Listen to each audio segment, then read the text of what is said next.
And South Dakota State prevails. It was a nice little win for AJ, and now they advance to the WNIT championship. And I get it. It's the secondary tournament. It's an invitational tournament. But I think many of us thought with the rankings and the net rankings that teams like South Dakota State has, and for that matter, even Seton Hall, who they'll play in the title game in the NIT, both of those teams certainly could have made a case for being in the NCAA tournament. Right. Totally. I mean, by the time you get to this level at the NIT, it's clear you got hot at the right time and you should have been in the other tourney, but how do you know? South Dakota State's like 5-2 in their last 27 games. Exactly. They're playing well. So good stuff right there. Maya Selland, 24 points. Tyler Irwin, good defensive game. It was tough for Tyler because South Dakota State has, they lost their point guard, who I would have probably voted for freshman of the year, Paige Meyer, late in the regular season, to an injury. So they're without one of their main players, South Dakota State, and have been, Joel, for weeks. And then this Rapid City kid, Haley Timmer, is the real deal, man. And she rose up during the Alabama game, and that should just frighten every other team in the Summit League that this kid's a freshman. So I mean, they're going to get the other one back. So they do reload. For me, Bones, I've got grandchildren that are big into athletics, and my eldest granddaughter plays basketball. She goes on all these teams and traveling teams. Right. And I'm like, what an opportunity if I can. And I stress if I can them, yes. Get tickets. Then for me, where I live, that's a little over 2 hours. Yeah. I'm at Frost Arena. I know people, and you may need to tap. I know you don't use this often, but this might be one of the weekends I might where call you may have to tap in and get myself a couple tickets. That's one where you just may have to use a little bit. And, I think Saturday at 2, Frost Arena against Seton Hall. So 2:00 is the game. So it's Friday today, and then tomorrow's Saturday. So you may have to do a little quick search in there for some tickets. Yeah.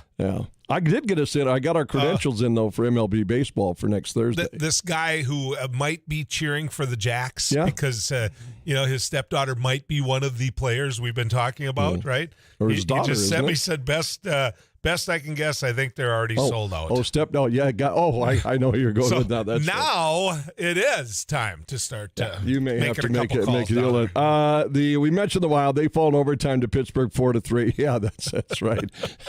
So good luck with all that. Or you could maybe they'll be scalping outside Frost Arena. Or maybe we have a big party in my garage, or maybe you just have it there at right by the lake. On that, there's been a movement to you. Speaking of Tyler Irwin, by the way. Tylee's dad, Craig, accepted a job at Shanley High Boys basketball. I read that this morning. I saw that. So Craig will be walking those sidelines again. See, it's in the blood, man. It's tough to step her down, and then Craig will be. Someday I've got to get you to come out to my place and see what Tylee's mother. What a craftswoman she is. Did she do some of the She did all the cabinets in her house, did all the design, did all, and then what happens is when people just come to look, I always say, yeah, that was me. Maybe she could design something for my booth at Newman Outdoor Field where I can house all my Kit Kats and Fun Dip. And bananas and whatever else I bring out. We'll get her to throw out the first pitch sometime. Bring her daughter. Speaking of coach on the moves, USD's coach Don Plitzawhite, Joel, and look at the run she had there in a half dozen years there with South Dakota, not state, but South Dakota. She'll be the next head coach at West Virginia. So that's 2 now, the Summit League. Kansas City's women's basketball coach, J.C. Hoyt, took a job at Oklahoma State as the head coach. And now Don Plitzawhite, head coach at University of South Dakota, has taken a job at West Virginia. Boy, are you in luck today on April Fools. I'm not sure if we're going to have all this time, but speaking of your area, you know what Abby's going to do today, Joel? Yeah? I rarely quiz Abby. Rarely. But I've got a quick one for her, and you're going to love the prize that's attached to it. The Minnesota Twins manager, Rocco Baldelli, Joel, when you and I are at Target Field next Thursday, we're going to be watching not only an Eagle named Challenger probably jump on another Seattle Mariners back. Remember that? Oh, that happened, Jace Paxton. Yeah. But Joe Ryan is going to be the opening day starter for the Twins. You and I were both thinking, we talked to Corey yesterday, and we'll have Corey Provis on later today with me on Baseball This Week, but thought maybe Sonny Gray would get the ball for Minnesota, but it's not. It'll be Joe Ryan. So Joe Ryan. Well, and I think good young pitcher. Yeah, let's see. I mean, let's see. Here's your chance. Here's when going back to that Eagle. Yeah. You were the one, remember, that told me that Paxson is a Canadian. Yeah, right. And so I'm like, we're watching this practice over and over and over the again. eagle's perfect. Flew right out of the arm of its handler. Goes right onto the leather forearm of the handler. And then when it's showtime, it lands on the pitcher for Seattle out in left field. And then Bones looks at me and he goes, that guy's Canadian. He's Canadian. He thinks he's being attacked by the U.S. I've never seen such a thing. Good thing they didn't use like a cheetah for an opening animal. That would be. And I'll tell you what, that guy was so respectful of this nation's oh my national goodness. anthem. It was phenomenal. I mean, he didn't flinch. He didn't flinch. He just kind of tried to brush it off. And then I thought, what would have you done? Would have you been tempted? I would have freaked out, Joel. I mean, that's like Abby and Gwen's shower spider or whatever the heck. I would have been running down the block with my hair on fire, for goodness sake. Did we ever name that spider? No. No. Okay, we should. It was just a skunk spider. Frozen, the Final Four for women tonight, Louisville and South Carolina, UConn and Stanford. Men's Final Four, Joel, coming up tomorrow. Of course, we get the spring, I'm not going to call it games for football. I'll be broadcasting from Grand Forks tomorrow for the spring glorified practice. I'll go through some of the drills and get to see the players and all that. So all that. Are you ready, Joel, for this on April Fool's? I didn't know what to do today, so I thought we would quiz. I got this from the Lola Stash. So, Abby, get ready. Well, this will explain it. This is Jokerty. Today, our contestant, Abby Rose, will be playing for the grand prize of a weekend getaway to Lake Elsie. So, that's Lake Elsie. Yes. It's all free, too. For each, and actually it's more than a week. It's all free. For each one you get right is a day you get to spend at Lake Elsie. A day, not an afternoon. How many can I get wrong? I have 7 questions for you. Can I get wrong?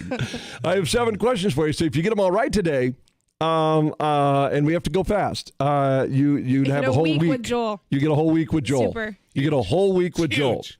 All right. Ready, Abs? Yep. Clear your mind. Okay. This is from the Lola Stash. Get into the joke mode. This is from the Lola Stash. What monster plays the most April Fool's jokes? Frankenstein. Did you hear about the guy who swapped the labels on the pumps at the gas station? April Fuel's Day. Yeah, it was an April Fool's joke. Why was the donkey annoying his friend? April Mule's Day. Yeah, it was April Mule's Day. Joke. A and C were going to prank their friend. What? A and C were going to prank their friend. They just let her be. What's the stepladder's favorite holiday? April Fool's Day. That's exactly right. You got 2 left. Why can April jump so high? Because it's spring. That's right. It's spring. Why do eggs like April Fool's Day? This is for the 7th day with Joel. Practical yolks. Oh! I know nothing. Got them all right, Joel. You knew them. I did not. They love practical yolks. I This did is not. why you did so well in school. I studied. That's why. Practical Sweet. yolks. I week with Joel. What's a stepladder's favorite holiday? It was April Fool's Day. Hey, don't I make a great breakfast? Didn't I make a great breakfast today? Yeah, the sandwich you picked up from Don't say it. Say it like Bones would. WcDonald's. It rhymes with what? Wick It rhymes with Wick Monalds. Come on in here, Bones. We're going to visit some more.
Mark, you brought somebody in here with you, Bones. Well, it's a colleague and a friend and a much better golfer.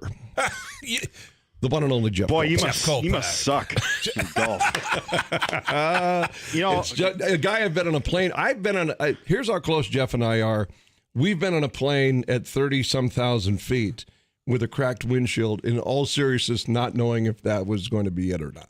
You asked the question, is this how it ends? Remember how I turned? Yeah. I turned. Yeah. If you've ever been that high in an airplane, and I turned to Jeff and I said, you know what I remember? Is this how it ends? I remember that we me and my refereeing crew flew down to Omaha to do a game one time, and we were riding in a plane where the guy took the plexiglass out because it was basically a cargo plane, so it had that metal on top, right, sharper than heck, that it bolted to. I mean, if the seatbelts would have broke, it would have decapitated you. Yeah, you right? would have been. Yeah. We land, and who do we see right next to us on the jetway there? Form's jet. Yeah, here comes nice Jeff jet. and McFeely and Kevin, and I I'm miss like, those days of flying.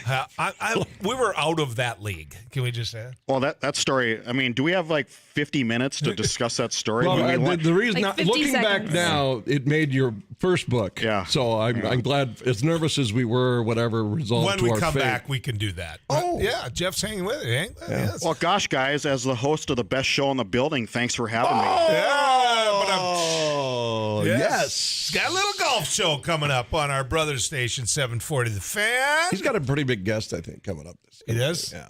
I Is it you? think I might know who it is.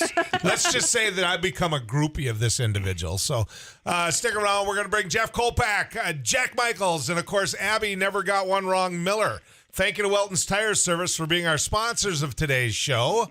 And, we're going to talk a little bit with, Kevin Cramer's coming on today as well.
make you very, very happy. But before that, we get to head to St. Paul, get a chance to visit with Senator Kent Eakin of District 4.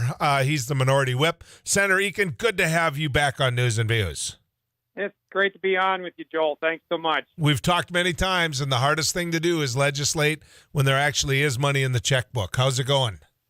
That's true. The expectations go through the roof when we've got a surplus, especially a surplus of this size. It's a historic surplus, $9.25 billion. And so it feels more like a budget year. You know, we did the 2-year budget last year, but we always have to make, alterations in the second year because it's based on projections. And we never get it exactly right. So usually we have a deficit to deal with or a surplus. This time it's a surplus, and it's a big one. So it's going well. I think, that there's enough money to really do a lot of what both sides want to do. So I don't see any reason for there being a hang up here at the end. I think that in the end we'll get an agreement. And even though the expectations are higher, as you know, Joel, when it's a deficit situation, people are just keeping their heads down, hoping they don't get cut. But when it's a surplus, everybody's at the door, making requests, and there's still a lot of competition for those dollars, but there are a lot of dollars. So I think that we can reach an agreement at the end. I think it's going to be a mix of things. There's going to be tax cuts and tax relief. There's also going to be more investments in things like education, childcare, nursing homes, and healthcare. And there'll be some set aside for a rainy day, which, we know that there'll be rainy days ahead. And so we always have to have some funds just held back on hand to weather those storms when they come. So what's your position? When you have a surplus like this, rather than another day you and I having a conversation about deficits, is it one-time spending? Is it, hey, this is a project we've never had the money for. Maybe it's time to fix up the dorm rooms. Maybe it's time to do that bridge. The Fed's got some match money. I mean, what's your attitude about it, Senator Eakin? Well, we've got, the one-time money, as you said, Joel, should be used for things like you were talking about, maintenance projects, one-time funding projects. But there is a significant amount of ongoing funding, too. Over half of it actually is ongoing. So we can, use those funds for things like tax relief on an ongoing basis, or putting more funds into education on an ongoing basis on the formula, things of that nature. So that gives us a lot more flexibility in the things that we can pursue. If it was just one-time money, we're pretty limited in what we can do with those dollars. But there is a significant amount of ongoing funds here as well. So I'm hoping that we can put, a significant amount of that ongoing funds into property tax relief, which is the tax that does hit our area the hardest. There are others that are, and I'm also in favor of removing the tax off of Social Security benefits. We're one of only a few states that actually does that. And so I think that should be removed. But I think that the focus on tax relief should be on property taxes. And as far as investments, I think that we should be putting, again, that long-term funds that we have on an ongoing basis into, compensation for nurses who are working in both the hospitals and in our nursing homes. We are so short-staffed right now, and we need to do more for long-term care generally. That's where I focus a lot of my efforts, because the demands continue to grow, and we're not meeting up to the demands right now, let alone the demands that are coming down the road. Well, and I think you're spot on right about that. When you hear people talking about taxing, Social Security benefits, that leaves you scratching your head. It really does. And so knowing that it's going to be a multifaceted approach, it still is going to be a late session because, historically, when you've got a bipartisan, I mean, you've got Democrats controlling one chamber, Republicans the other, and then you mix a governor in there that's up for election. This session's going to take a while to get over in terms of what gets settled. It is. It's going to go right down to the wire again, Joel. Like it has, like it usually does. It's tough to get everybody on the same page, without a deadline. It's the deadline that actually kind of forces that agreement at the end, because nobody wants to give up what they're fighting for until they have to. And there's a lot of people that are involved in this process. You've got 134 state representatives. You got 67 state senators. You got the governor, and all of them have to, in the end, majority of them have to come to an agreement in the end. And again, that deadline will help. I think result in an agreement, a common ground at the end. And as you said, Joel, it makes it even tougher when the two bodies of the legislature are divided in terms of control. The Senate's controlled by Republicans, the House is controlled by Democrats. That means the differences are greater. It takes a little longer and a little more effort to find that common ground as a result. But I'm convinced we will, because in Minnesota, we've always had a tradition of working together across the party divide. I think it's unfortunate, we see more and more polarization at the federal level, and some of that has seeped into the state level, but it's not as bad at the state level. And I think that we still serve as a good model for the rest of the country, how a democratic system of government can and should work. Yeah. Senator Eakin, always good to talk to you, sir. Thanks for coming on. You bet. It was great talking to you, Joel. Thanks so much. Senator Kent Eakin, ladies and gentlemen. When we come back, Jeff Kolpak is in the house. We'll visit with him right after this.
Abby, April Fool's Abby. Is that what we're calling her now, Jack? April Fool's Abby. Did you see her reel off 7 for 7 Nailed it. A week stay. Nailed it. At Lake Elsie. With Joel. We're going to play.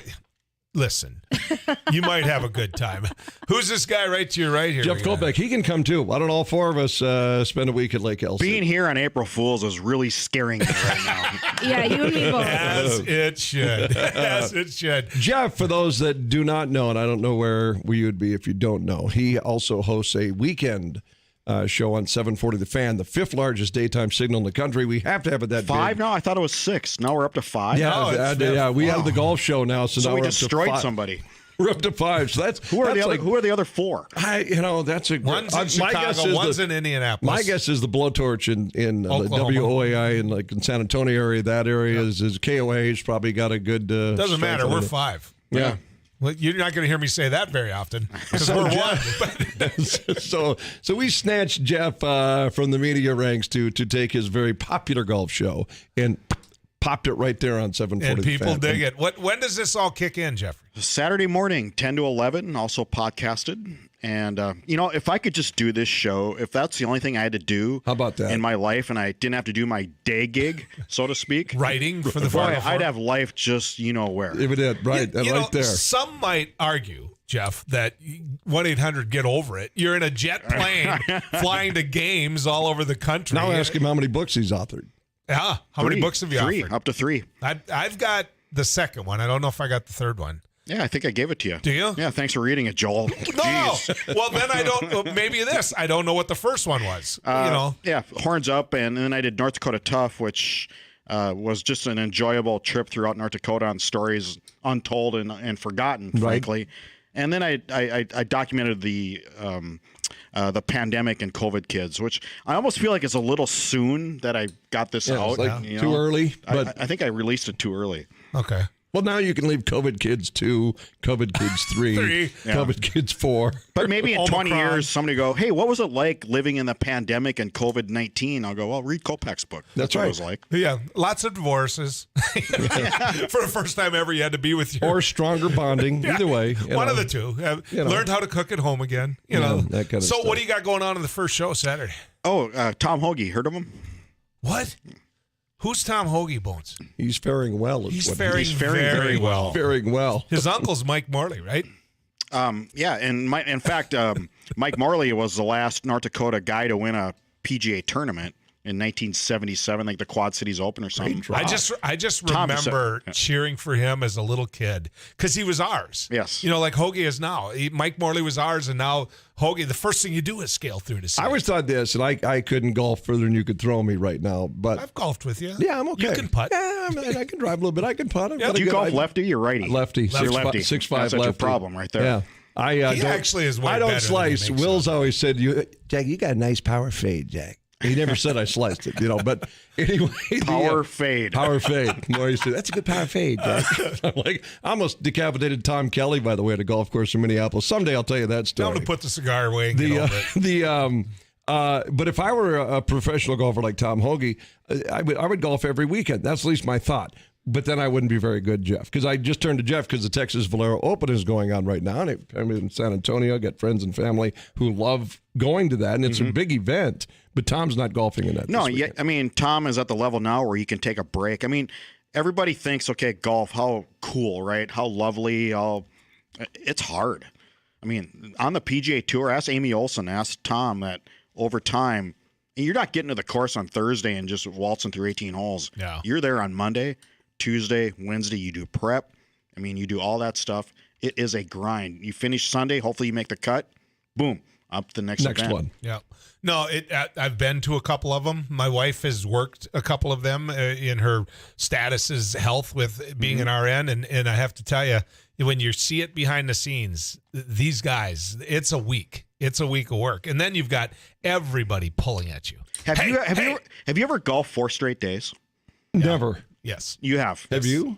How'd you feel after 4 straight days? Well, everyone included the 19th hole. I can tell you that.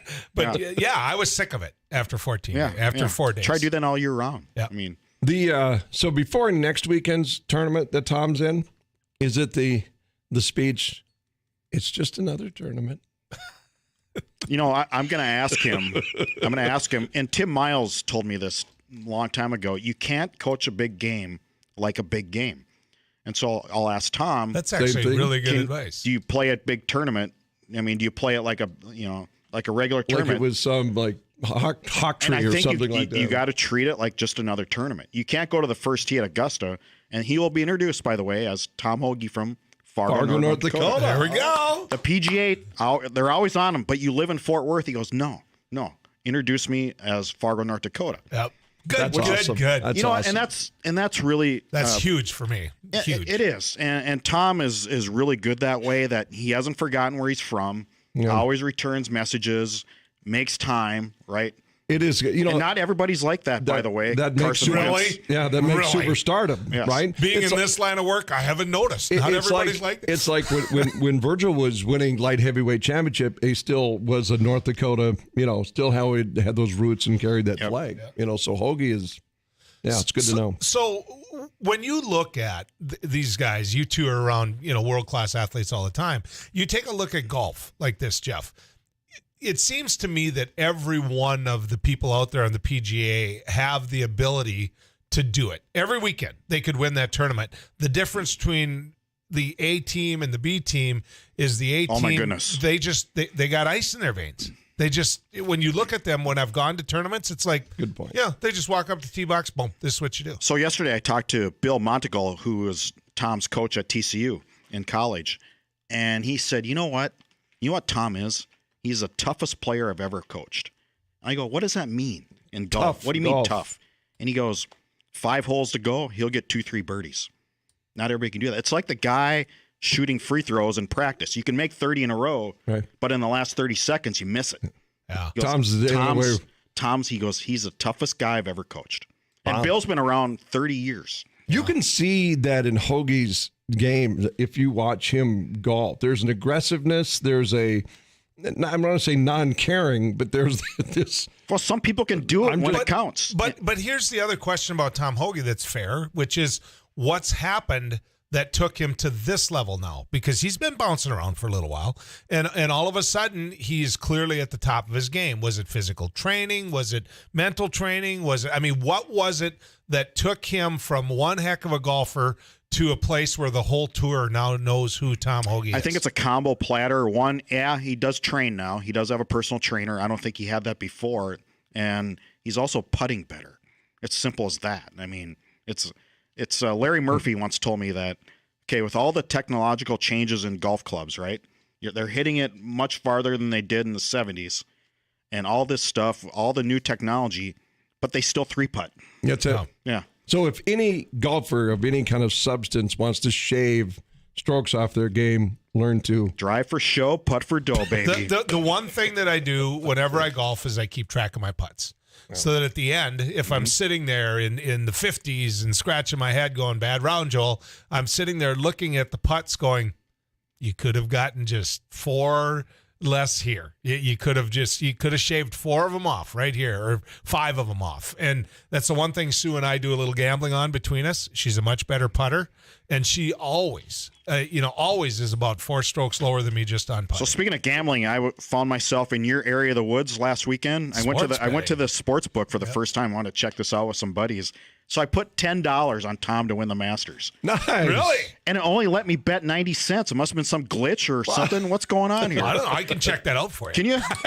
Here's 10. I want $10 on Tom. I got a bold, but before you two leave, I don't gamble, but I'll put 10 on Tom to win the Masters. One golf course in the world, what would it be? Oh, it'd be the Masters. It'd be Augusta.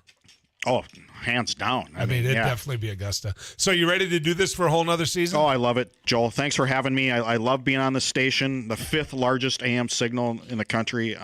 The golf industry is just awesome. Just love it. Well, and I know that the people love having you on because, first off, it's that time of year that makes everybody think about fun, and golf is fun, and you keep it being fun. And we enjoy it in this country. You know why? Because there's snow on the ground right now. Don't we have up in this neck of the woods like the largest number of golf courses per capita? Yeah, we got to be up there. Exactly. For sure. So when is your show again? 10 to 11 every Saturday morning, 740 The Fan. Jeff Kolpak, ladies and gentlemen. When we come back, Rick Becker. Yes, that Rick Becker right after this.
right away. You know what? We live here in the upper Midwest.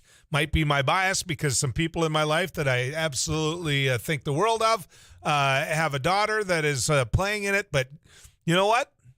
Go Jackrabbits. I just want to see them do really well tomorrow. They're in the Jackrabbit women's team down at SDSU is in the national championship game for the NIT tomorrow down at Frost Arena in Brookings, South Dakota. How do you beat that? That'll be fun. And I don't want to ever cheer for the Jackrabbits. I'm an NDSU girl, but for Tylee, I would cheer for the She's Jackrabbits. from Wahpeton. I know. I mean, that's what's got me so fired up. She's from Wahpeton, so that's really cool. We've got some work to do today. We got Kevin Cramer coming on. We're going to talk about the Republican convention. I want to thank Welton's Tire Service out of Lisbon because Welton's Tire Service is the one that said, look, don't just do one, don't just do the other, don't just, get out there and let people know what is going on in all of these conventions so people know who the ones are that are asking for the job, that want to be the leaders. And so I thank Welton's Tire Service, your local one-stop for tires, friendly service, and more out of Lisbon. But let's get to a man that does want one of those jobs, and that's State Representative and Dr. Rick Becker. Rick, good to have you back on News and Views. Thanks, Joel. Happy to be on. And, wow, you guys are enthusiastic about Fridays. I like it. I do, too. Believe me, it's Friday's a special day around here. That was a job requirement when I took it. Exactly. So let me just ask you what everybody's wondering. Do you have the votes to beat John Hoeven this weekend?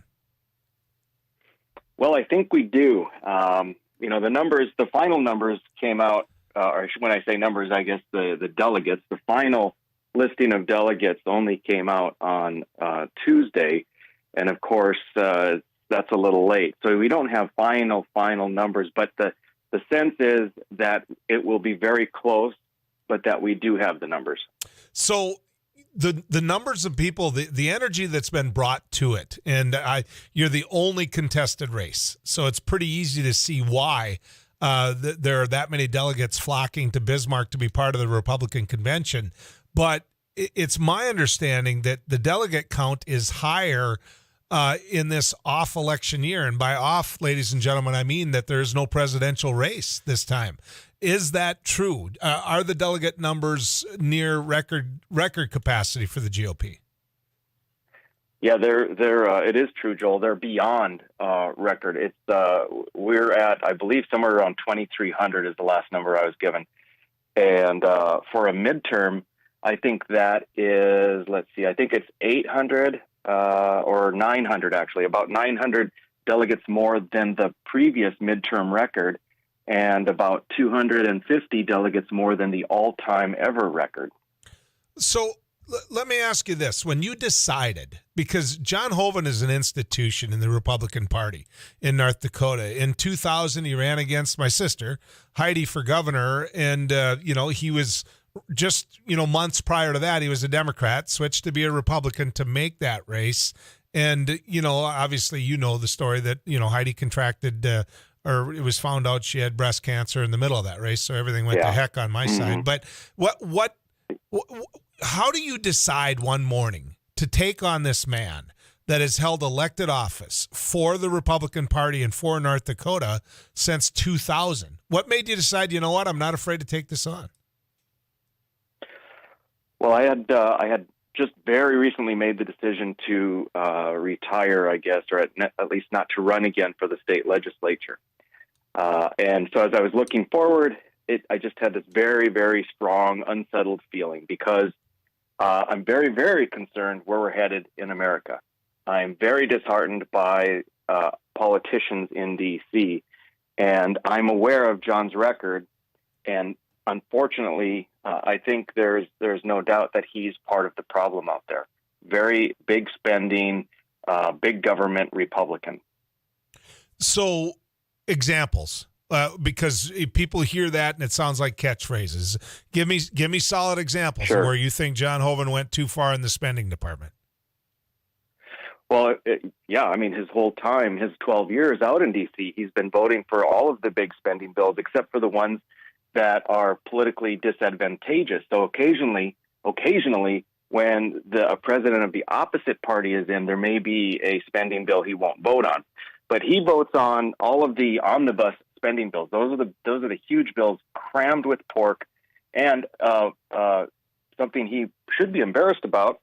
They also include funding for Planned Parenthood. He's voted for those. And the most recent example is Biden's bipartisan infrastructure bill.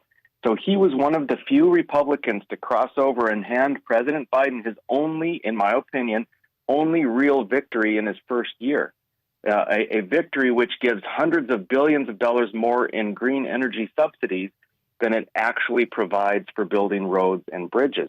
So it's just there's one bill after another on this spending spree he's on.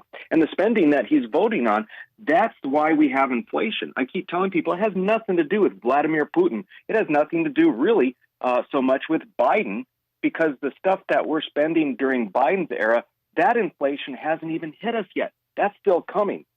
So this is from the previous 10, 15 years or more of profligate spending by these big spending Republicans and the Democrats.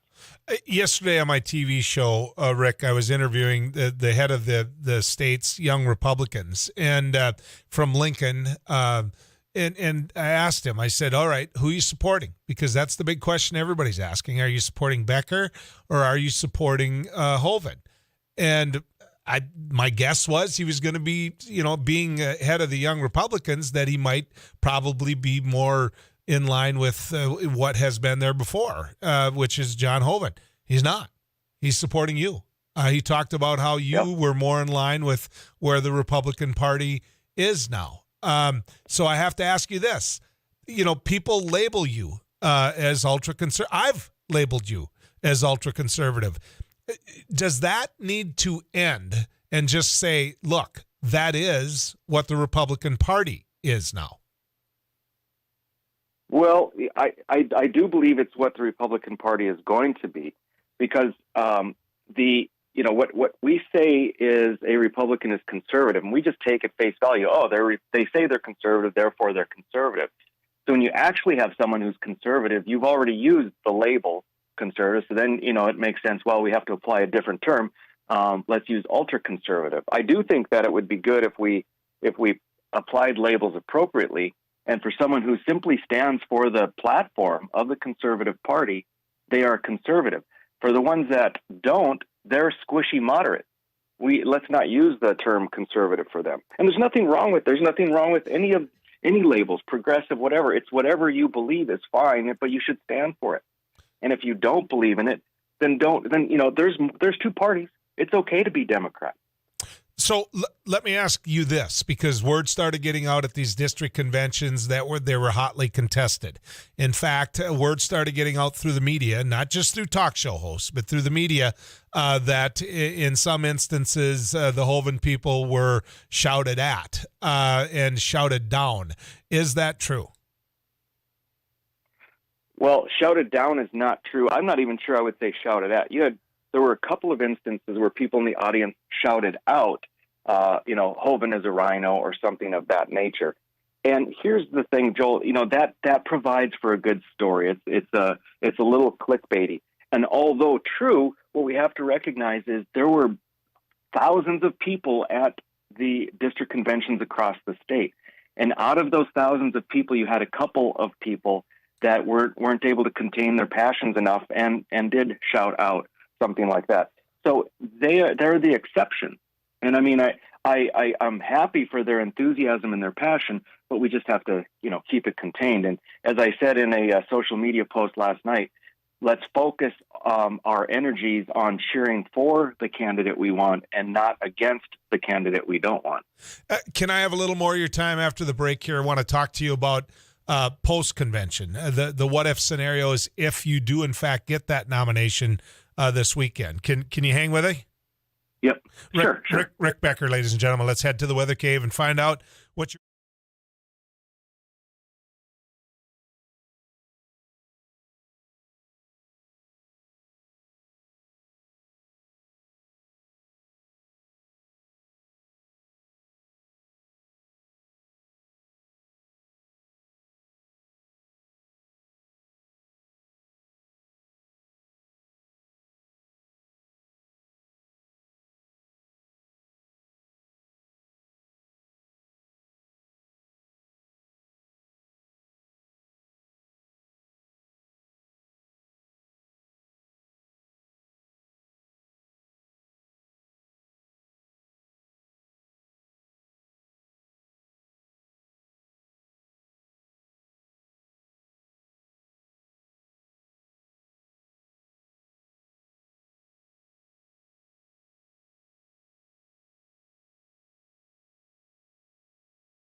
Radio and Network State Representative and Dr. Rick Becker is with us. He's running for the position on the ballot for the Republican Party in the United States Senate chair for this fall. Dr. Becker, I have to ask you this. You look at it, and the attempt was made, it would seem, by your supporters to say that whatever happens at the convention, that the rules be changed and no one can run in the primary and take that seat away. And it seems to be that it was rejected by the Republican Party. What was this all about? Yeah, so that has nothing to do with my campaign at all. I'm not involved. In fact, when people have come to talk to me about it, I said I don't want to be involved because I don't want to conflate two completely different things. I don't know how it's going to go. I know that the gist of it is exactly what you said, to change the rules to make it so that the convention actually determines who goes to the general election. And other states would typically do that. Almost all other states have, you either have a convention or you have a primary. And it is pretty odd to have both. It can make one question, like, well, why do we even need one or the other? And so that's what they're going at. When you say it's my supporters, yes, I'm certain that not all of my supporters support the rule change, and I'm certain that not all of the rule change supporters support me, but probably the majority are going to overlap. What do I think about it? I actually am in favor. It probably, isn't going to pass, but what we should do is take a look at whether we should change the law, the Century Code, because it is a private organization, and it seems silly to have both, in my mind. Well, Kevin Cramer is holding office right now, not having won at the Republican convention. Doug Burgum is holding office right now, not having won at the Republican convention, which, I realize I'm a Democrat and Republicans have been winning of late, but my question is this: why have a Republican convention? It doesn't, John Hoeven, I think, has made it pretty clear that if you beat him, which a lot of people think you're going to, that if you beat him, that he will go directly to the primary. Right. Well, Joel, you're making the case for the rule change, really, right? You're saying as long as someone can just skip and go to the convention, then why have? Skip and go to the primary. Why have the convention? And that's the argument that's being made.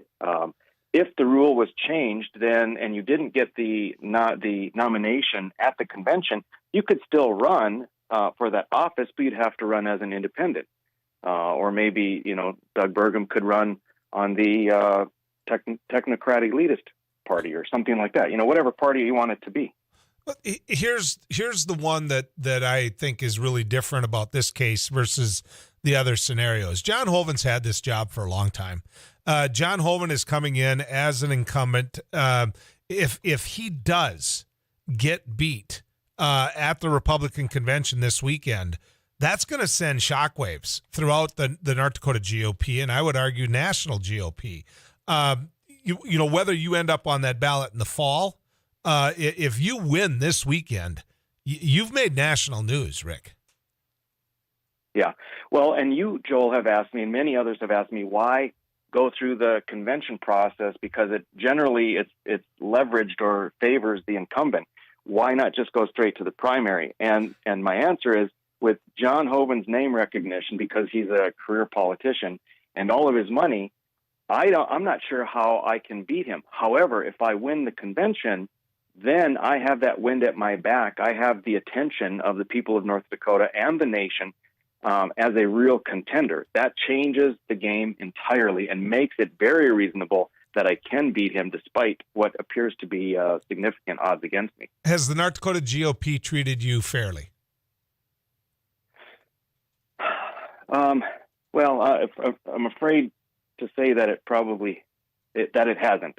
I mean, I'll stop mincing words. It hasn't. In 2016, it treated me very fairly when I ran for governor, but it hasn't been the case this time. There's a lot of back chatter from the select folks in the leadership of the party that are really, really trying to tear my campaign down, and have effectively and expressly stated that they endorsed John Hoeven. And of course, the role of the party is not to endorse anybody before the convention. Have you heard any of the, I don't want to say rumors because I know some of the individuals that were called. Have you heard any of the information about Democrats that are being called to come to the Republican convention and be paid to do so by the Hoeven campaign? I have heard that. I've heard a lot of things. I'm certain that probably some of those things are true. I know that the Hoeven campaign is very worried about the convention. They or people acting on their behalf are pulling out all the stops. We see Pat Finken's Brighter Future Alliance with just a huge smear campaign of just lie after lie after lie, which is really incredible because the establishment Republicans, if they say one thing more than anyone else, is that you never criticize or take down a fellow Republican. And I'm seeing the worst I've ever seen since the beginning of my involvement in politics. Well, I can tell you this. You got their attention. You've got our attention. And quite frankly, you've made making and doing radio and TV gold. So I thank you for that. Look forward to visiting with you next week one way or another. Is that okay? Yeah. You bet, Joel. Thanks a lot. Rick Becker, ladies and gentlemen, state representative and doctor running for the Republican endorsement in the North Dakota GOP. There are people who think he's right. Not just about his politics, but that he has the votes going into this weekend. If he does, I'm not going to lie to you, it will shock me still.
Kevin Cramer is going to join us in a little bit. We'll get a chance to visit with him about the upcoming GOP convention.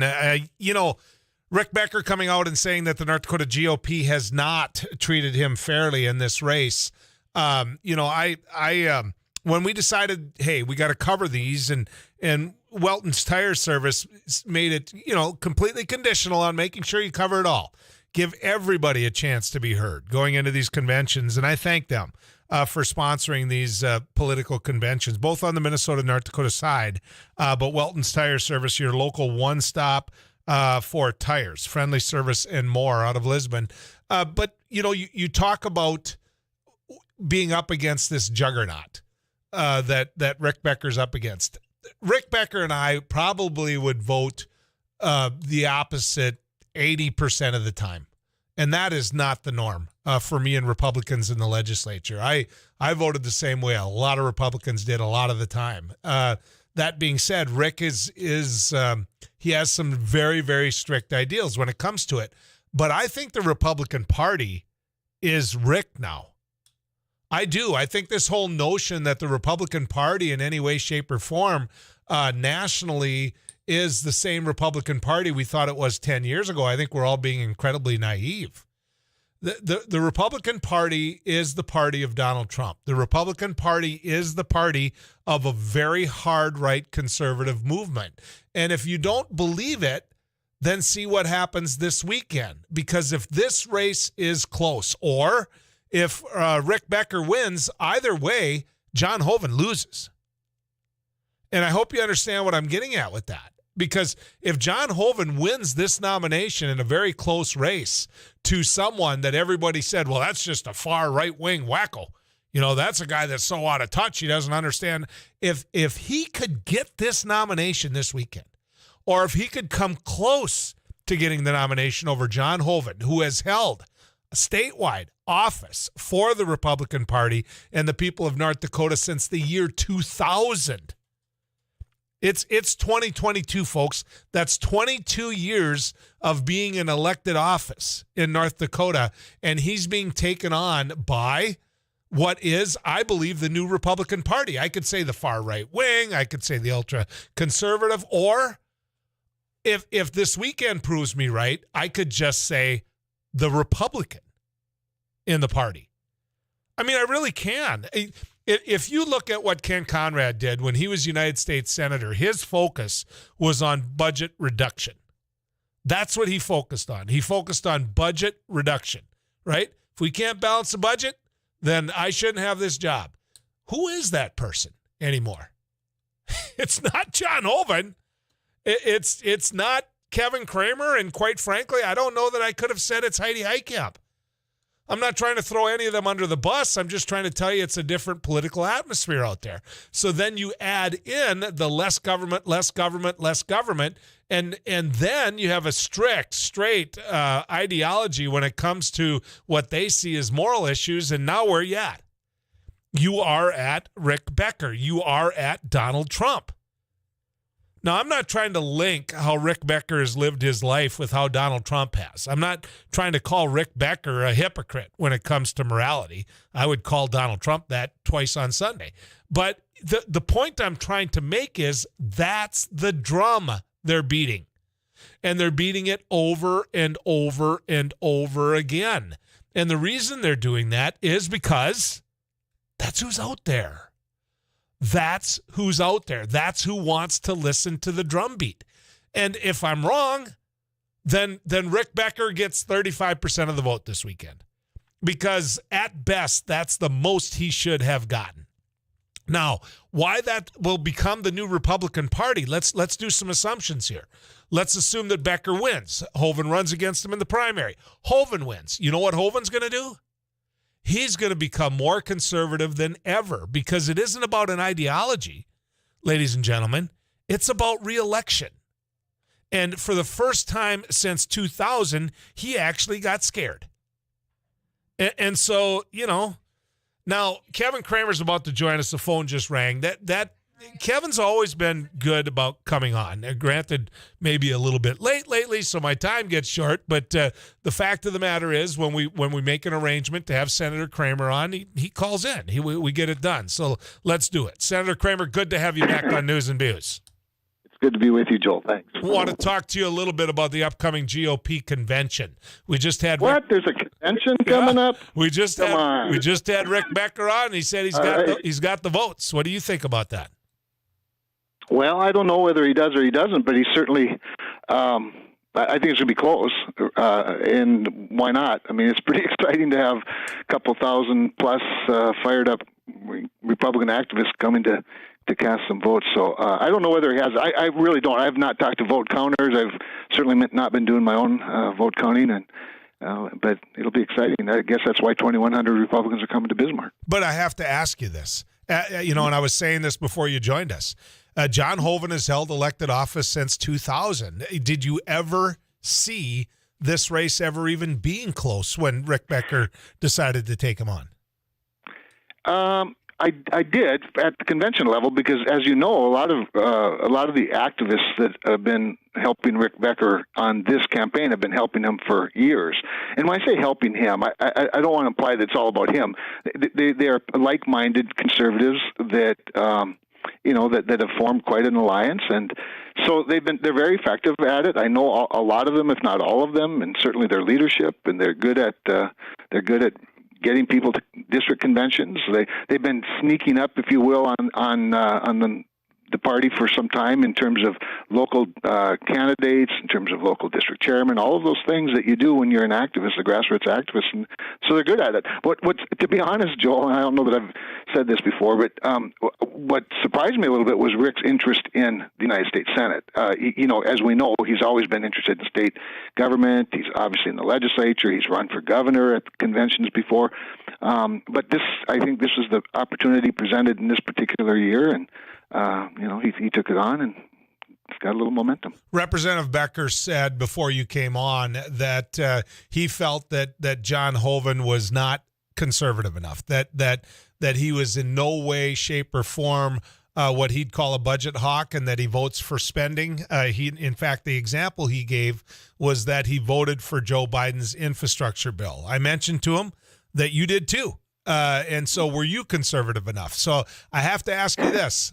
Are you conservative enough? Is John Hoeven less conservative or more conservative than you, because you did endorse him? Oh, I did, and I do, and as you know, I helped write a good portion of that infrastructure bill. And to be honest, the characterization of it being Joe Biden's infrastructure bill is certainly a political reality of presidents get to take credit for things that they sign into law, and rightfully so. His infrastructure bill was 3 times as much as the infrastructure bill we actually passed, which was really a very strong bipartisan infrastructure bill that came out of our committee. So, but nonetheless, again, credit where credit's due, the president takes credit for it because he's the president. So that is actually a very conservative infrastructure bill. Every penny of it's paid for with existing money, including the Highway Trust Fund. It attacks the supply side of the supply chain, as opposed to the demand side, which is what drives up inflation. So I think it's a conservative bill. Now, that said, not everybody agrees. Donald Trump doesn't agree with me on it. But am I conservative enough? Is John Hoeven? John Hoeven's very conservative, Joel. I mean, he is very conservative. His voting record's conservative. In fact, during the Budget Control Act negotiations, and on the discretionary side of the budget, which is the side that Congress has the most control over, we were below 10 years ago for 10 years until, of course, the pandemic hit, and then suddenly we went on a spending spree because we were building an airplane when we were still flying it. And so I think, and by the way, on the social issues and things, John Hoeven, as far as I know, has a 100% voting record. He's received many awards over the years for being on pro-family, pro-life, conservative values. So. Yeah, I know John Hoeven to be very, very conservative. So let me ask you this, because you did endorse John Hoeven, and that's going to be the big story of the weekend, Senator Kramer, at the convention. When you look back at the body of work that John Hoeven has provided the state of North Dakota in the United States Senate, and you look at the example of, look, this is John Hoeven. This would not have gotten done without John Hoeven. This defines him. What do you see? Yeah, it's a really important point because you do have to look at a body of work. But I see a very conservative United States Senator. In fact, I would submit to you that he's more conservative as a senator than he was even as a governor. That as a senator, one of 100, working with his colleagues, using political capital carefully, realizing that the Senate is not the House. I've been in both. It's not anything like the House. Every bridge that you have to cross, you never get to cross again if you burn it down. John, I think, has marshaled his political capital in a very effective way. And in a very conservative way. And I go back to the Budget Control Act and the fact that the discretionary side of the budget was literally coming down for years, again, up until this, the pandemic. Certainly on the social issues, John's been very, very conservative, but probably where he's really, he doesn't take a lot of bows for this, but on the military side, Joel, and national defense, conservatism is defined a little bit differently because we need to always be fighting for the defense of our country, the security of our country, whether it's at the border, at our southern border, or if it's in Europe or Asia. And John has been a tremendous hawk, but that does cost money.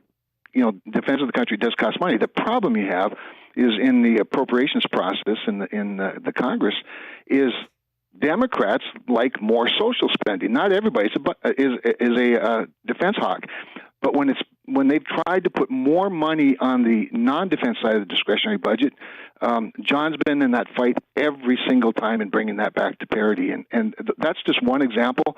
But it's politics is tough. It's easy to demagogue. It's harder to explain in the details. You understand the process, having been a legislator and having been an observer, of course, at the national level.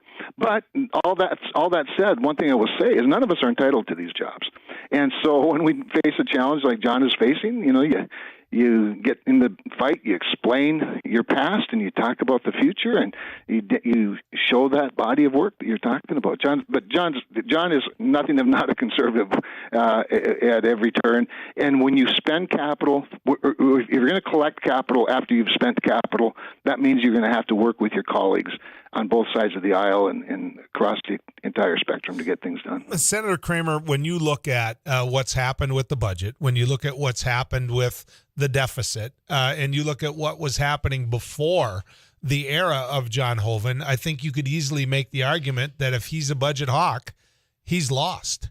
I mean, the budget has gone completely out of whack in terms of spending, and I'm not trying to say it's just your side of the aisle. Oh no, I hear you. That isn't my point at all. And when you look at the deficit, you're looking at a deficit that has grown and grown and grown. And so, if John Hoeven's goal was to budget at a federal level to where we're spending what we bring in and that's it, or to reduce the deficit, if that's his defining moment in the Senate, it doesn't define him. He hasn't done it.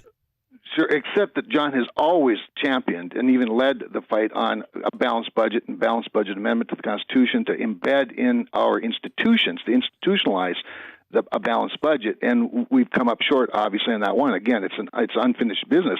But I will also say, John Hoeven's not just a budget hawk. John Hoeven's an economic grower. He grows our economy. He looks for policies that help create wealth, create jobs, create opportunity right here in North Dakota and throughout the country. And that's where tax cuts, which some people will say, well, that adds to the deficit, but it grows the economy at a greater rate, and that. I think in that measure, John, first of all, he knows what he's doing, and he's done it quite effectively. And we've had tremendous economic prosperity in the last several years, other than again the pandemic itself. But we've come out of that even quite well because of the foundation that was built with good regulatory policy, good tax policy. But there's a lot more to do, Joel. There's no question. But one could say during good economic times, the budget should get back in order. But Senator, I have to ask you this: Judge Ketanji Brown Jackson, have you decided how you're going to vote there yet? Joel, I probably have, but I'm going to reserve, making any announcement just because there's a lot else going on over the weekend. I want to look at a couple more cases, quite honestly, because, I've drilled down pretty deeply, and I have to say this about her. We had a great meeting in my office. And in fact, the NBC cameraman said he's never seen a Republican have as engaging a conversation as her and I had, with her anyway. So it was good. And part of the reason it was good is because I stuck to issues I thought were really important to North Dakota and to my job, and that was states' rights and how that translates to individual rights and the power of the administrative state, if you will, and the bureaucracy versus states. And so, given my background as a regulator and at the state level, we talked about a lot of specific cases in general terms because, as you know, Joel, judges and particularly those that want to be on the Supreme Court don't get real specific for good reason, and they shouldn't. So we had a good discussion, but her and I clearly do not agree on the power of the administrative state and the power of the judiciary to add extra constitutional authorities to the bureaucracy, and so that's a pretty big problem for me. But there are a couple cases I want to dig into a little bit more that she ruled on and that she opined on. So last one, I got about a minute and a half here. Sure. How do you defend? And I know you have come out though and defended Donald Trump and his time of war. How do you defend him going to Vladimir Putin and saying, "Look, now's the time to talk about Hunter Biden"? If he's got that type of pull with Putin, how about saying now's the time to get out of Ukraine? Well, first of all, he's not the president. I know everybody, likes that. They miss him a lot. I know that. And second of all, he didn't reach out to Putin. Not everybody misses him, Senator, but go ahead. I'm convinced that the liberals and the media in Washington, D.C. miss him terribly much because they are way more interested in what he's saying than what Joe Biden's saying, and that maybe is okay, but that's sort of unfortunate. But you did defend it, so. I didn't defend it. I just said that I don't know why everybody thinks it's such a big deal that Donald Trump said something that they think is outrageous, because frankly, Donald Trump outrage is boring to me. If the media had the same interest in Hunter Biden as they have in Donald Trump, Hunter Biden would be the story instead of Donald Trump. And so that's my outrage. My concern is that we have a media so obsessed with the former president that they let the current president get by with the craziest things coming out of his mouth, or the very unserious things that come out of the vice president's mouth. You've guest host, so you know the clock's got me. But come back on and we'll talk about all that. Okay, Senator? Always a pleasure. Thanks, Joel. Travel safe. Kevin Cramer, ladies and gentlemen. We're going to take a little break. When we come back, we'll discuss what you just heard. Tell me what you thought. 1-800-880-5346. Thank you to Welton's Tire Service for sponsoring.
237-5948, 1-800-880-5346. I might be the host. I might be Joel Heitkamp. She might be Abby Miller, but the truth is she's the boss. Can I take some calls before we go to break here? Is it being fair? No, you can't. Okay. And I talked to them. They're going to hang on hold. Okay, so they know that I'm not being rude and not, it's We just only like. have 30 seconds. Well, if we get them on and then they don't get a chance to say what they want to say, then you know what?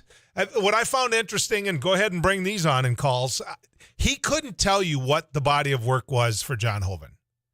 I mean, he couldn't say, look, this is the defining piece of legislation, or this is John Hoeven. It's what I've been saying.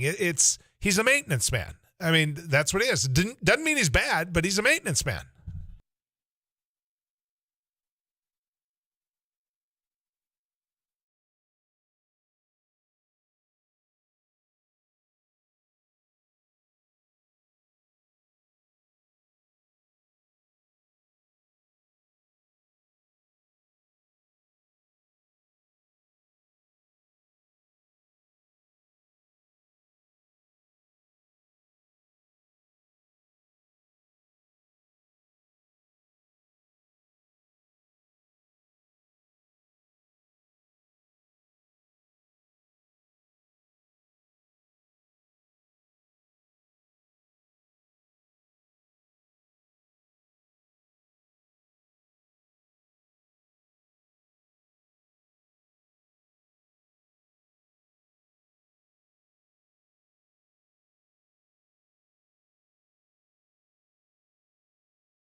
To them on our Laney's News and Views studio line. Again, thank you to Welton's Tire Service for being such great sponsors of all of this discussion from both political parties as decisions are being made on who's going to be on the ballot in the fall and, of course, maybe in the primary, too. Let's get to Matt.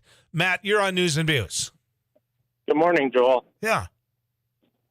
Mr. Becker is kind of like Mr. Trump in that when he's on the radio and talking, he sounds good.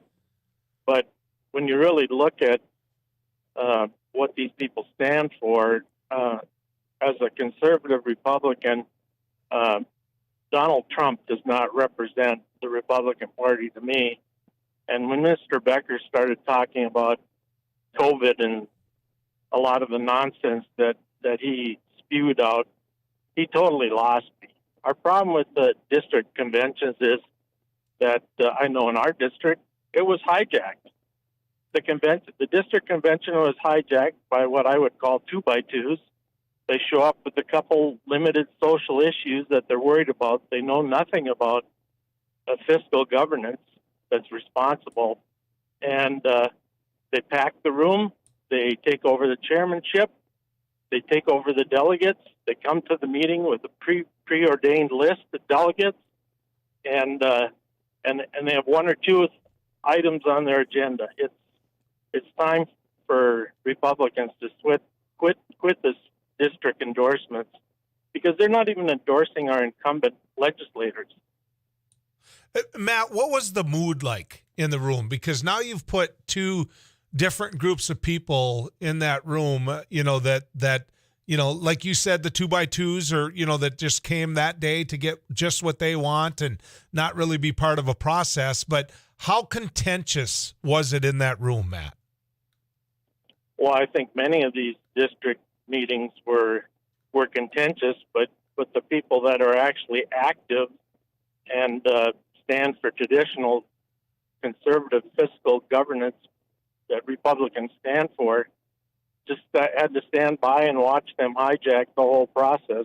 Okay. So I think if Mr. Becker does win, it's all right to shake up Senator Hoeven a little bit and get him back on track. But I think people really have to they have to be informed. They have to know more than a couple sound bites on TV or on the radio.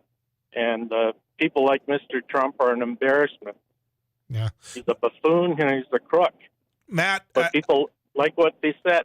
They liked what he said. Yeah. Sounded good. Matt, thanks for being part of a process, though. I wish you were on my side of the aisle, but appreciate you coming on. Let's get to Herb. Herb, you're on News and Views. Hi. I want to talk about Hunter Biden a little bit. It's not tying in exactly with what you talked about with Kevin Cramer, but I think in the last few weeks, the New York Times came out and admitted the Hunter Biden information was legit. The laptop was legit. Bunch of major news networks have followed suit and admitted that it was.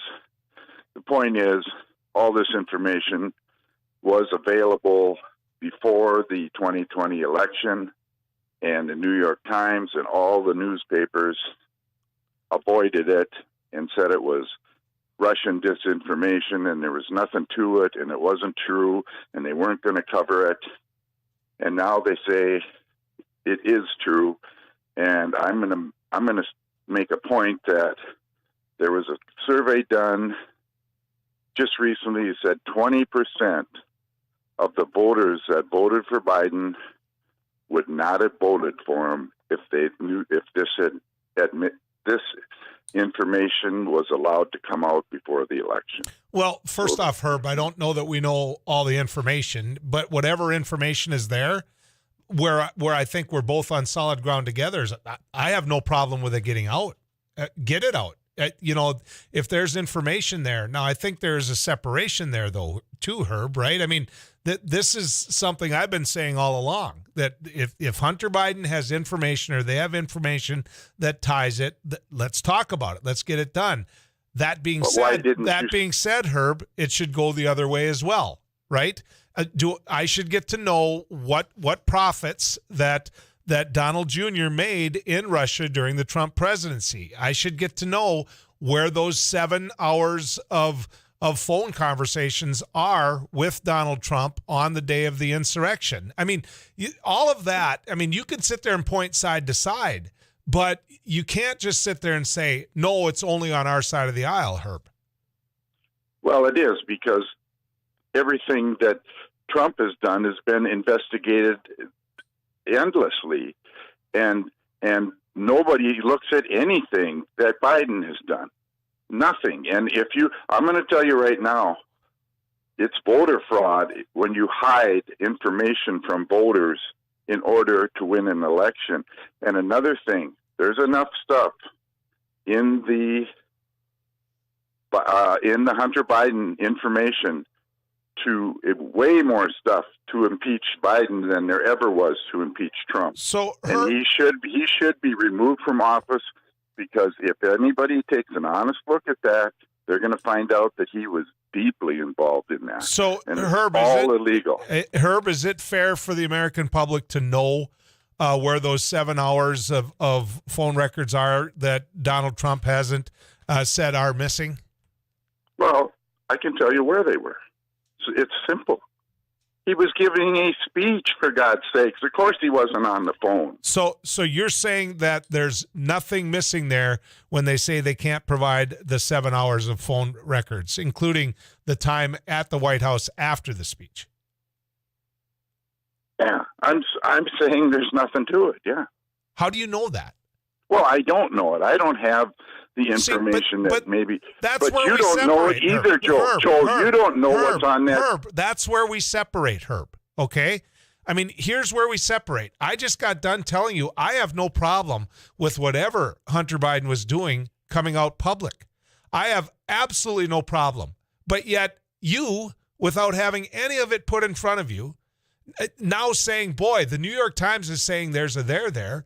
You don't just on your own confidence level of Donald Trump, you are completely comfortable with nothing coming out or no investigation or discussion about that missing hours during the insurrection of what the president did or said, just because you're so confident in the man that you know nothing's wrong, Herb.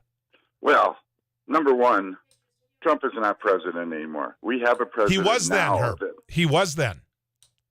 Okay, but you don't know what's in that 7 hours. You don't either. No, I don't, but I gave you a reasonable explanation why there wasn't anything. So he gave a 7-hour speech. Well, it takes time to get it ready. It takes time to talk to people afterwards. You could burn up 4 or 5 hours like nothing, walking over to where it was. I'm giving you there was an insurrection. Okay, so what you're saying is after he was done, and after his supporters stormed the Capitol, and after the Mitch McConnell and Kevin McCarthy and these people called him, after that, he was still just working on post-speech. He wasn't paying any attention whatsoever to a reaction to the insurrection. In your mind, that time frame that we're talking about, in that time frame, the president of the United States was not addressing, speaking to her, having anything in terms of conversations about the insurrection. I'm saying it's very possible. You don't know either, Joe. Yeah, let's get to the weather cave and find Too Tall Tom Szymanski. I think I just won that one. Tom, what's going on in the weather?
880-5346. Thank you to Welton's Tire Service, your local one-stop for tires, friendly service, and more for sponsoring today's show. We're taking phone lines here on our Laney's News and Views studio line. All you got to do is call and get in, and then Abby will say, Joel, why are you saying that? Because our phone lines are full. Fred, you're on News and Views. Go ahead. Hey, Joe. Hello. Say, first off, Trump, as far as I know, is being investigated, so I would imagine that 7 hours is going to get investigated quite thoroughly. I hope so. Yep. But, okay, so that's done. He's being investigated. The 7 hours most likely is going to be taken care of with all of his other picadillos. Hillary is not the president either. Look at all the investigations that should have happened with her on the server scandal and selling which does affect us right now, is that Uranium One deal, the U.S. uranium sales to a Russian-owned company. Fred, how can you say that wasn't affects us right now? How can you say that wasn't investigated? There were congressional hearings. She came in front of the congressional committee. Don't say that. That's not. You're not even saying that with a straight face, are you? I'm totally saying it with a straight face. Okay, all right. But the most important factor of the whole deal, Hillary's not president right now, and Trump isn't. Biden is the president. I mean, you got to look at his past dealings with his brother Jim, his son Hunter.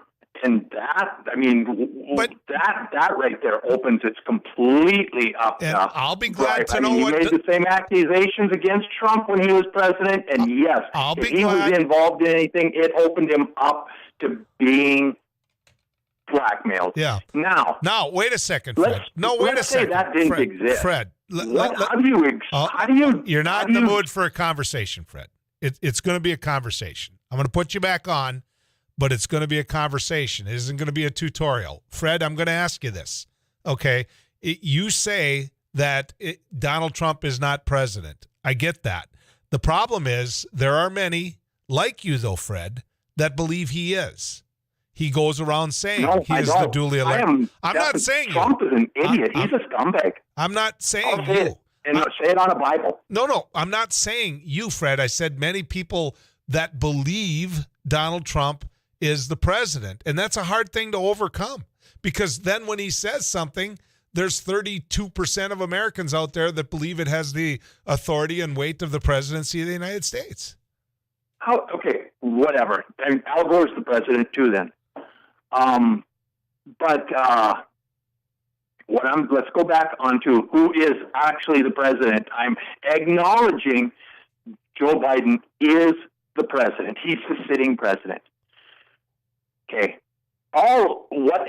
if they've got something, when we need to find that out, that is important. I mean, I don't have any problem with that.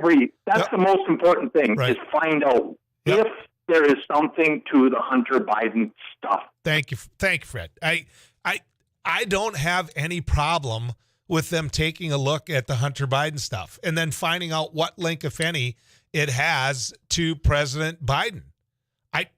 No problem. I would argue that if anybody thought that this would endear Joe Biden to Vladimir Putin, between the two men we just talked about, one of them has a great relationship with Vladimir Putin and the other doesn't. And I don't think that Joe Biden and Vladimir Putin are sending each other Christmas cards. I'm sorry.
800-880-5346. I give you my word, I do, that the eye consultants of North Dakota Tax Club 35270 will not be ignored.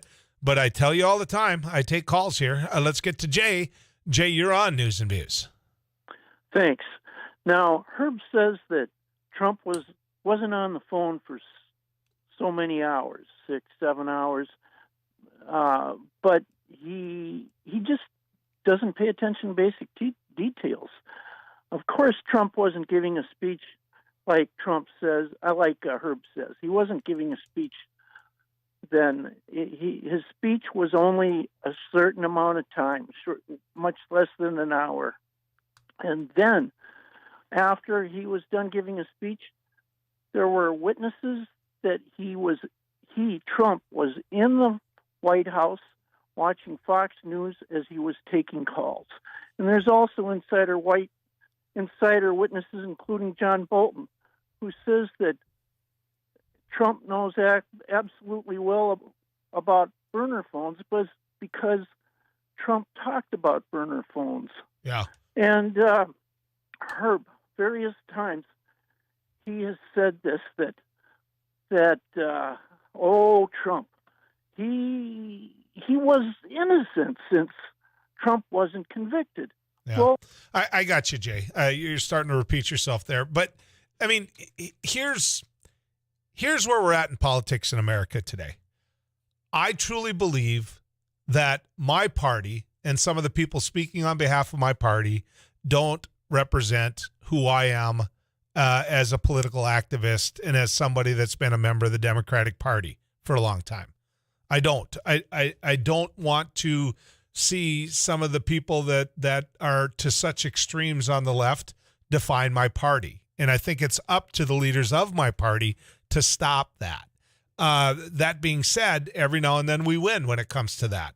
On the Republican side, I'm waiting for more calls like the one I got today where they said Donald Trump is an idiot, where they said, you know what, he doesn't define me as a Republican. Because if you look at where the Republican Party is at, I think you could make the argument that it is now the party of Donald Trump, that it is going to be the party of Donald Trump. And you can say, well, he isn't president, Joel, get over it. The man's still running for president. He's still running. He won't admit he lost the presidency. So if you don't like his name mentioned, tough. Get your leaders together and say that he's irrelevant instead of having your leaders go on bended knee to kiss his butt. Because that was the first thing that John Hoeven did. John Hoeven went to Donald Trump and said, please endorse me. Now, what will be a big tell for me is that if Hoeven, if it even comes close to beating Hoeven this weekend, that's a wow moment in North Dakota politics. I mean, that's a wow moment. When you've got 2,200 people coming to Bismarck that all with a elephant on their back window that are saying, you know what, I'm a Republican and proud of it, and I'm willing to spend my own money and get to Bismarck and go to the convention and leave a couple bucks for the party, and then you find out the majority of them or close to the majority of them vote for someone that clearly is to the right of the sitting United States Senator who has held the job for how long? Folks, I'm getting reports from the Hoeven camp, the Hoeven supporters, that the man is as nervous as you can possibly get. I know for a fact he's calling people. I know he's calling people that aren't from the Republican side of the aisle. I know that he's personally calling diehard Republicans for the first time ever and communicating with them on a one-on-one. One Republican said, he's never called me once. Now he needs me. Now he calls me. And he said, I find it really interesting that now he actually cares what my opinion is. That's out there. That is really out there. And Rick Becker has touched upon that. And so, when Heidi was running against John, and you remember how she got sick in the middle of all that. And, I know what the poll numbers were before, and I know what they were after. And so it didn't, that's when the race was lost, was when Heidi got sick. That being said, that was the last real kind of high-profile race. I'm not trying to diminish the other people that ran against John. That's not my point. My point is that was the last time money was put against him where he felt like he had a challenge. This time, I don't think money's being put against him. I think social media is being put against him. There was no Twitter, no Facebook, no Instagram, all of that in the year 2000. Now, I think Becker's people are pretty doggone good at using it, good at getting out their word without having to go through major media outlets and have to be filtered on whether or not it's BS or not. But I think lost in all of this is the fact that that's who the party is. That's who the party is. Now, Hoeven might win in the primary. Democrats might cross over and help him win because they don't like Rick Becker. I mean, that might happen. But if you see Rick Becker coming close this weekend, you see him, God forbid, if you're John Hoeven, if you see him leave that convention with the nomination of the Republican Party, it's a new day in the GOP in North Dakota. And so for all of you guys who say, well, you guys in talk media, you guys in media period, you like to talk about Donald Trump, Rick Becker is a product of Donald Trump. Now, instantly, you're saying, well, if that's the case, then why didn't he endorse him? For one thing, Donald Trump's been on a bad streak of endorsements, right? I mean, he hasn't been all that successful when it comes to endorsements, not the least of which is one that he made here in North Dakota for state treasurer, and he got his butt handed to him on that. But I'm talking about the brand, the philosophy when it comes to politics. Now, Rick Becker talked about Pat Finken. For those of you who don't know who Pat Finken is, Pat's a money man. Pat's a money man. He ran John Hoeven's campaigns. He has... I don't know if he still owns it, but he had an advertising agency named Odney Advertising. Pat's done okay in life. He's done very okay in life. And he's used that advertising agency. I think he's out of it now. But he used that as a tool to bring revenue in for, political campaigns, like anyone would do, like I would do. So I'm not criticizing him for it. I'm saying smart businessman, but vicious. Absolutely vicious. And so know this, for Rick Becker to wake up and realize that Pat Finken's biting at his heels and he's the man behind the scenes spreading lies about him in his race against Pat Finken's best friend, John Hoeven. Hello, welcome to our life.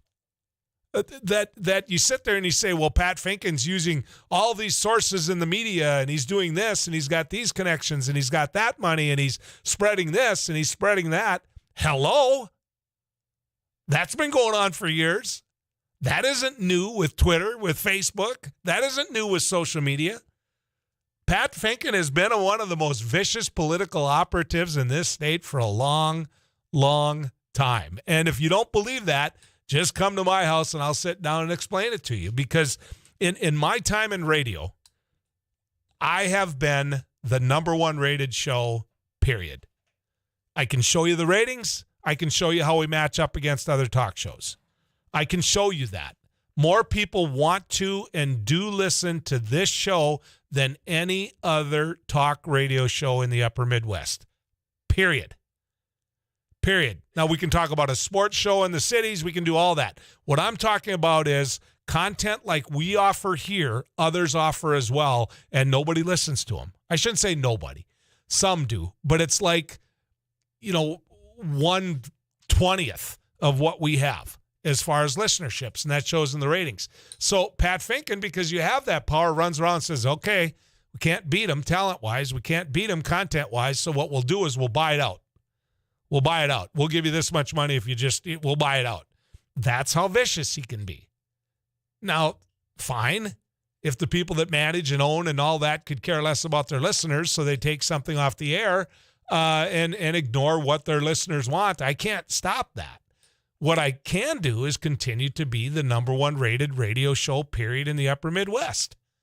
And by doing that, you provide what people want, which is a place for a conversation, which is a place where their views can get out there. Now, if you look at the conversations I've had with Rick Becker is not going to invite me over to his house and say, let's have a beer. He doesn't like me much. And And that's fine. I've been hard on Rick Becker. I understand it. But that doesn't mean I don't respect him. It doesn't mean I don't think that he's brought something new into the political discussion, because he has. And basically what he did was he pulled back that curtain.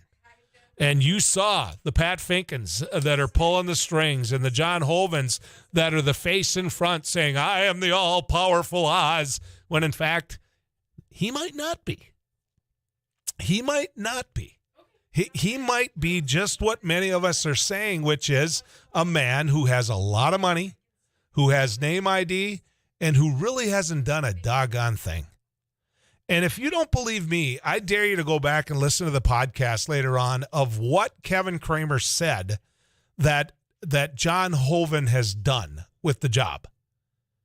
Because you could hear it in Cramer's voice how he struggled to define what John Hoeven does when he's out in D.C. Now, I've always gotten along with John, or at least I think I have. He probably says whatever he wants to about me once he hangs up. But the difference is between then and now is he did hang up, meaning he did have a conversation. He's afraid to now. He's afraid to get asked tough questions now. He likes going on the safe places. Because if he goes on the safe places, he can say he does media, but this is where you go, where you get asked tough questions. Kevin Cramer knows that, and yet he still comes on. Doug Burgum knows that, and yet he still comes on. Kelly Armstrong knows that, and yet he still comes on, and we have great philosophical conversations. They get asked tough questions. They either win or they lose in our little debates, but it's good. That's democracy. John Hoeven has gone into the closet and hid. And I think a lot of that's got to do with Rick Becker. I mean, John, if you're listening right now, if your staff's listening and they're writing notes, which quite frankly, I know they absolutely are because I've been there, done that, talked to them, seen it. Here's the one that you shouldn't live in fear that I'm going to ask you. You should be prepared for when I do ask you, okay? Because I will ask you. What were you doing in Russia on July 4th a couple of years back? What did you go there for? Because you've never really told people. You've never really told people what you were doing in Russia on July 4th, this nation's independence, this nation's birthday, this place where in North Dakota, when you're at United States Senator, everybody wants you on July 4th. They want you in this parade. They want you at that event. That's, believe me, I've been a politician and you get asked to a lot of places on July 4th. But John Hoeven chose to be in Russia. And he has yet to tell the people of North Dakota what he was doing there. Now, that's a tough question. But it's one that the other folks won't ask him. And it's the reason I'm number one. Because I will. And maybe that's why he won't come on. Let's get to the Weather Cave and visit with Too Tall Tom. Tom?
Got a big weekend. You're going to TAC. Is that where you're going? Yes, tomorrow. Going Your to the town big tour. concert. David Lee Murphy, Julia Cole, Diamonds and Whiskey. I think it's at 7 p.m. Now, where is it? Where are you heading to? Dilworth at the TAC Music event. Right on Highway 10 Yeah. in Dilworth. Right on the, I think it's on the south side of the road, right? Yep. Easier than heck to find. So you can go to the concert, see Abby. You're not giving out any dances, though. I'm making you stop. Oh, there. my God. No dances. No, I'm not giving out dances. Don't stand next to her. I've heard her sing. It isn't worth it. Well, yeah, no. Especially right now. Yeah, with her cold. All right, I want to get back to, if I hit the right button here, Jamie. Jamie, you're on News and Views. Hey, Joel, I was going to talk about Trump for a sec, but actually I think the Hoeven story is more interesting. John Hoeven won the endorsement in 2000 by taking out longtime legislator Gary Nelson. Oh, I remember that.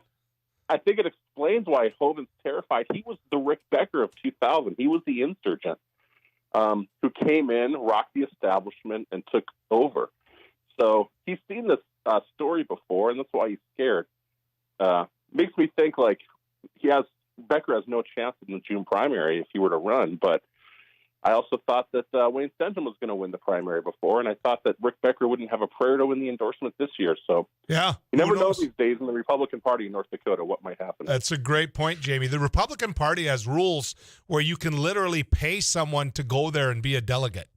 And where you can go and what happened in the race that Jamie just mentioned with Gary Nelson is as soon as the nomination was over, the hall emptied out because those were all people that Hoeven had paid for to be there. Good riding with you, folks. See you back on Monday.